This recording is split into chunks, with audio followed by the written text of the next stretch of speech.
Hoje tem um filme sobre os pracinhas brasileiros na Segunda Guerra Mundial.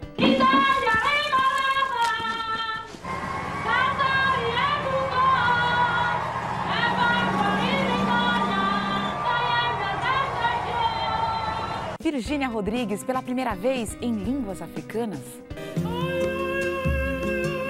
A minha ideia, a princípio, era cantar coisas que não fossem tão cantadas, mesmo que eu fizesse regravações, sim, mas coisas que não fossem tão ouvidas e que estivessem esquecidas. E cantar em línguas africanas. Um quebra-cabeça artístico para o seu smartphone. O Museu de Arte Moderna de São Paulo pode ser carregado no bolso. O aplicativo do MAN tem informações sobre o funcionamento do museu, as exposições e eventos atuais e um passatempo interativo para o seu smartphone. Bem-vindos ao Metrópolis.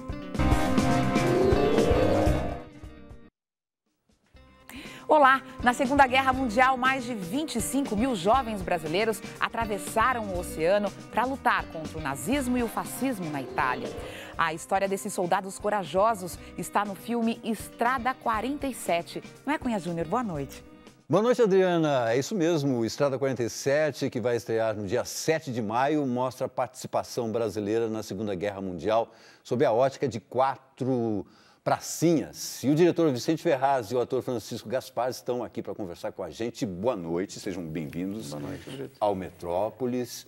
Vicente, por que você resolveu contar essa história que, quando a gente vê no filme, a gente percebe que deve ter sido bem difícil de contar, mas isso você vai falar depois. Por que você resolveu contar? A pergunta que eu faço é por que não contaram antes, né?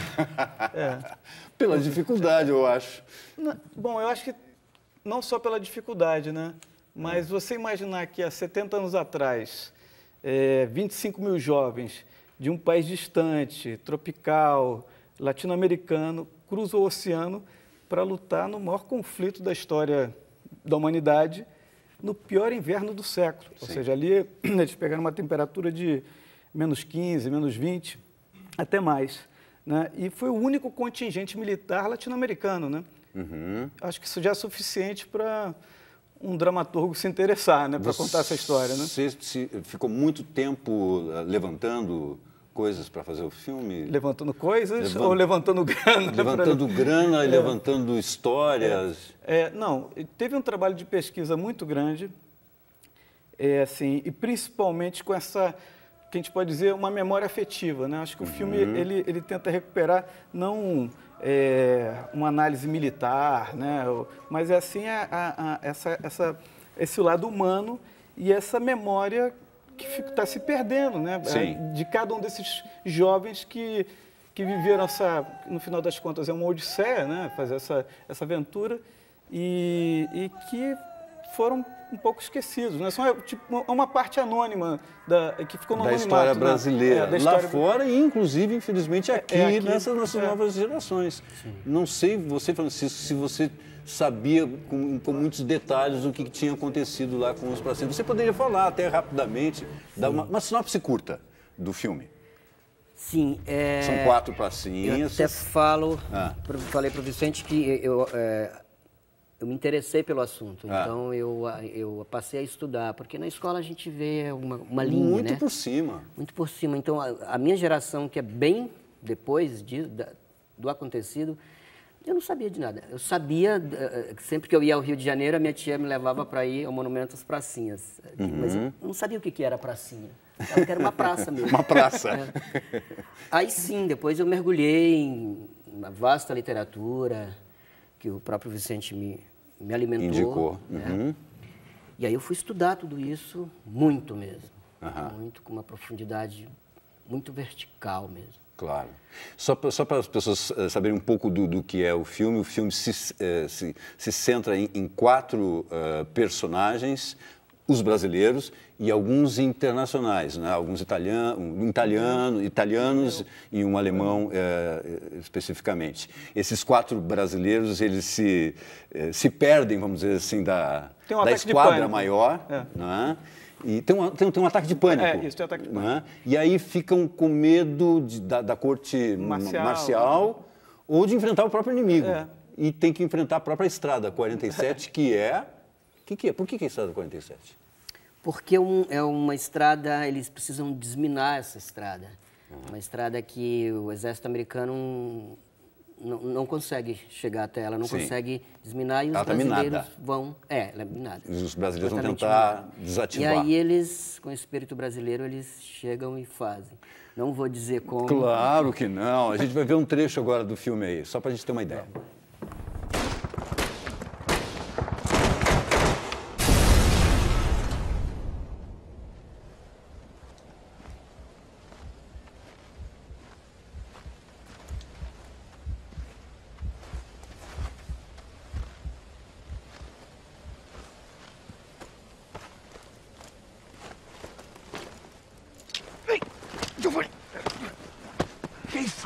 Sono americani, chi sono? Dice che ha incontrato 5 ingegneri brasiliani vicino alla 47. Brasiliani? Sì, signore, si portavano dietro anche un disertore tedesco. Dicendo futebol, América. América não. Brasília. A gente é brasileiro. Aí que eu falei para você, talvez outros diretores não se sentissem assim tão à vontade de fazer esse filme diante dessas dificuldades. A gente viu aí. É um filme que foi filmado na Europa, com neve. 3 línguas faladas, que aparecem no filme, né? Português, italiano e alemão. Tinha umas alemão. 15 línguas. Umas 15 línguas. No 7. Exatamente. Então você teve que enfrentar... Primeiro, foi caro? O filme? Para os padrões brasileiros, ele é uma produção média alta. Para os padrões europeus, é um BO. BO.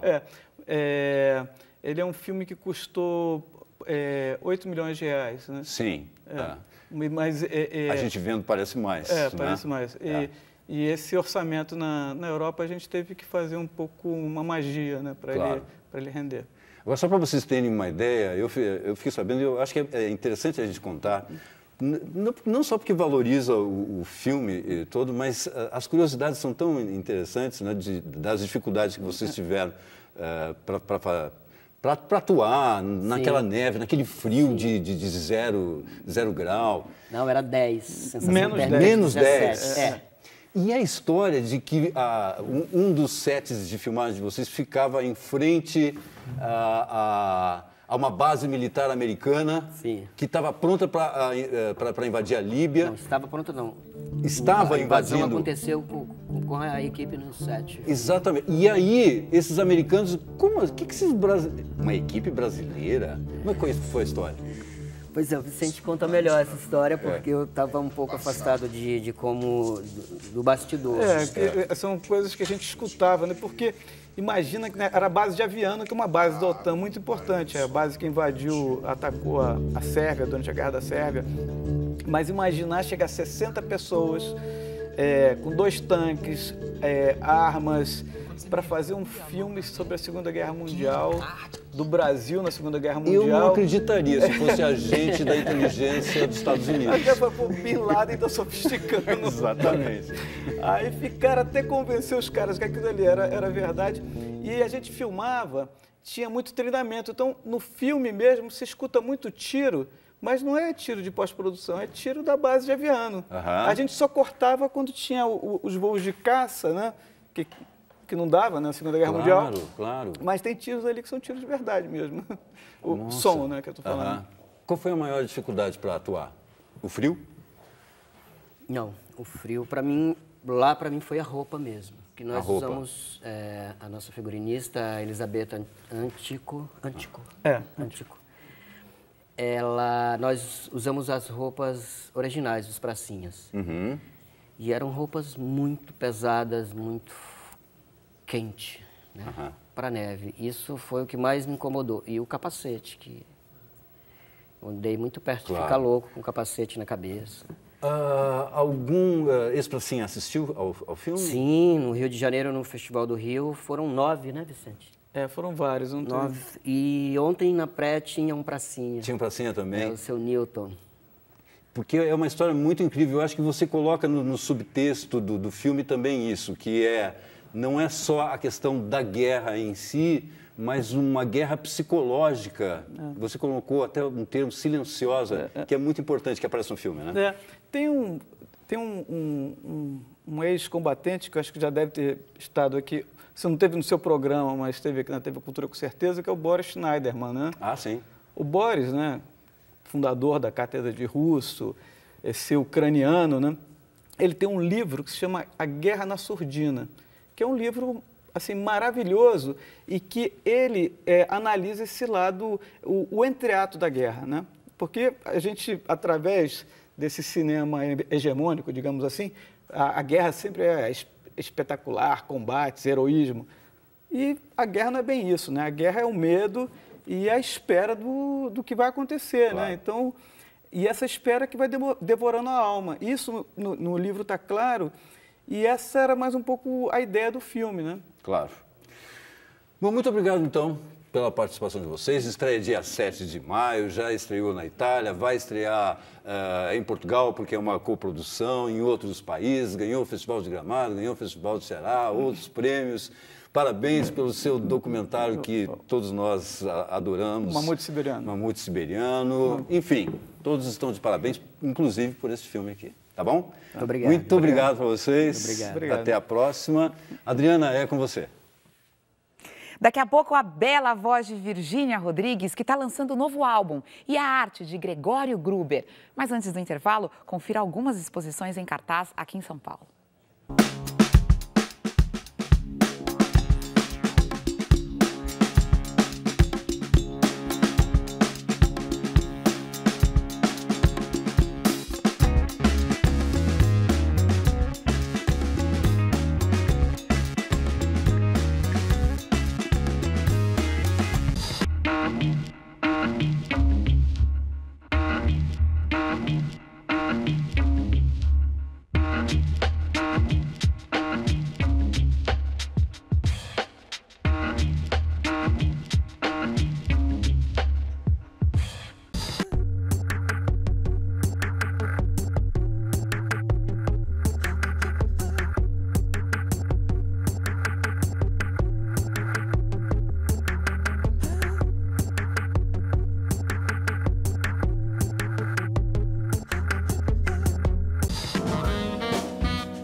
O artista plástico Gregório Gruber foi como um orientador para as crianças do Instituto Olga Cos. Os pequenos artistas produziram obras que foram expostas.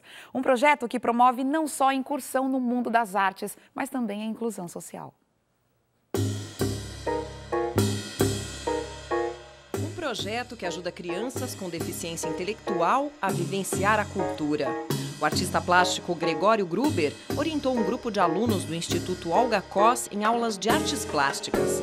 O resultado dessa parceria se transformou numa exposição com 30 trabalhos. Geralmente, as pessoas excepcionais, elas têm uma sensibilidade à flor da pele, né? Então, eu como artista trabalhando com elas, a gente praticamente trabalha na mesma sintonia, né? Assim, de uma linguagem assim consciente, porque a arte remete assim a um mergulho, né? Então eu que tive que também mergulhar no universo delas para a gente fazer um intercâmbio, né? Junto com a mostra, foi lançado o livro Gregório Gruber, O Sonho da Cena Brasileira, uma coletânea de obras do pintor e escultor.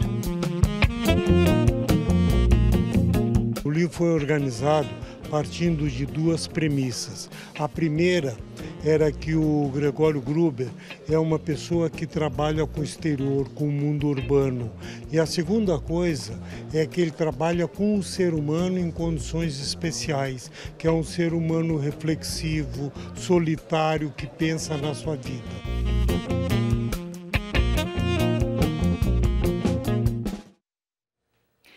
música. Depois de 7 anos sem gravar, Virgínia Rodrigues volta para os palcos para lançar Mama Calunga. O novo trabalho tem um repertório formado por músicas só de compositores negros. E a cantora baiana experimenta pela primeira vez soltar a voz, aquele vozeirão em línguas africanas.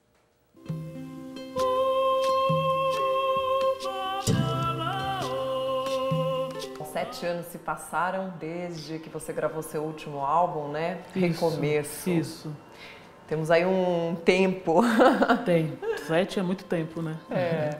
E agora em Mama Calunga você reúne ritmos afro-brasileiros. Isso. E compositores negros de várias gerações. Várias gerações e estados diferentes. A minha ideia a princípio era cantar coisas que não fossem tão cantadas, mesmo que eu fizesse regravações, mas coisas que não fossem tão ouvidas e que tivessem esquecidas.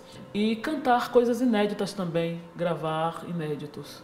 E eu gravei inéditos do Tiganá, e aí vem o Geraldo Filme, que essa música Vai Cuidar de Sua Vida. Gravei o Ederaldo Gentil, e por aí vai. Eu quis gravar coisas e cantar em línguas africanas que eu nunca cantei. É a primeira vez, né, A primeira vez, e que eu não conhecia a língua dos meus ancestrais, mas eu não conhecia. Eu vim de bem longe, eu vim nem sei, mas de onde é que eu vim? E Tiganá que produziu, dirigiu? Tiganá foi quem é autor do conceito desse disco junto comigo. Esse disco do Mama Calunga, a gente fala do sagrado, o amor, os inquices, né, que são os orixás, para quem não... E eu falo do sagrado, né? Essa figura impressionante, que tem uma voz que fez o presidente dos Estados Unidos dizer que era a cantora de quem ele mais gostava no mundo. Você tem aí essa relação com o Caetano, né, que é seu padrinho. Como é que é? O Caetano, ele foi quem me lançou no Brasil e fora do Brasil, né?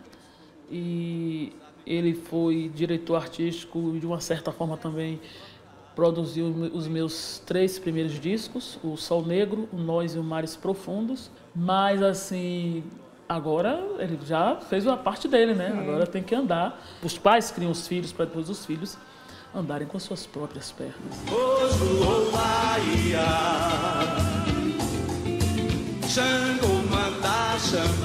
Eu estou muito feliz com esse disco, né? Eu não nego isso.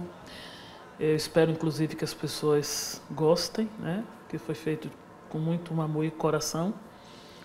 Eu defino como quem sabe uma volta, pode ser, né? E um começo também de um sonho, né? Uma realização de um sonho, porque eu tenho um sonho de fazer uma turnê no Brasil que eu nunca fiz. Olha, né? Quem sabe?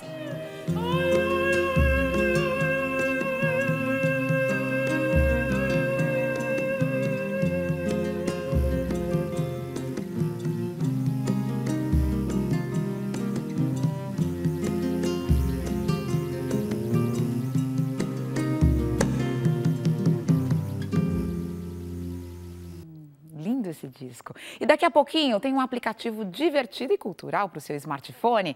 Agora preste atenção em algumas atrações desta semana no estado de São Paulo.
Que tal brincar de quebra-cabeça e, ao mesmo tempo, aprender um pouquinho de arte? Essa é nossa dica de aplicativo.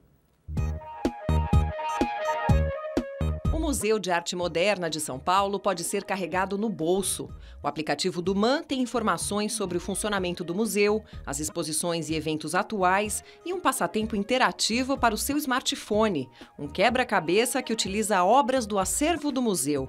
O usuário tem uma lista com mais de 50 opções. São obras de artistas consagrados como Beatriz Milhazes, Cildo Meirelles, Germán Lorca, Regina Silveira e Tarsila do Amaral. Com a obra escolhida, o jogador pode optar pela dificuldade do desafio: fácil, médio ou difícil. A imagem é embaralhada. O objetivo é organizar novamente as peças para reconstruir a arte original. O quebra-cabeça do MAN é gratuito e está disponível para os sistemas iOS e Android. E antes do programa terminar, eu queria agradecer a todas as mensagens sobre o Metrópolis de ontem, que fez uma homenagem especial a Antônio Abujanra, o provocador da cultura brasileira.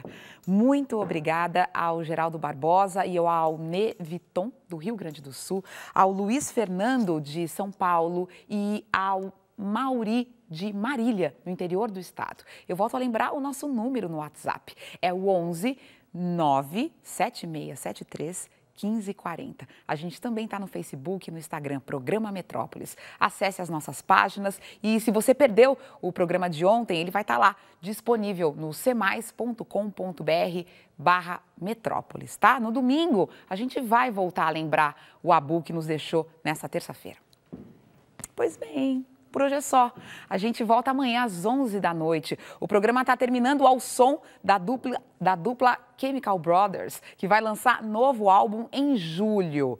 Depois de 5 anos sem gravar, Born in the Echoes, Nascido nos Ecos, é o nome do novo trabalho. A primeira música, Sometimes I Feel So Deserted, já está disponível na internet. Dá uma olhada. Um beijo para vocês e até amanhã. And sometimes you feel so deserted, but hold on, 'cause heaven's on the way. And sometimes you feel so deserted.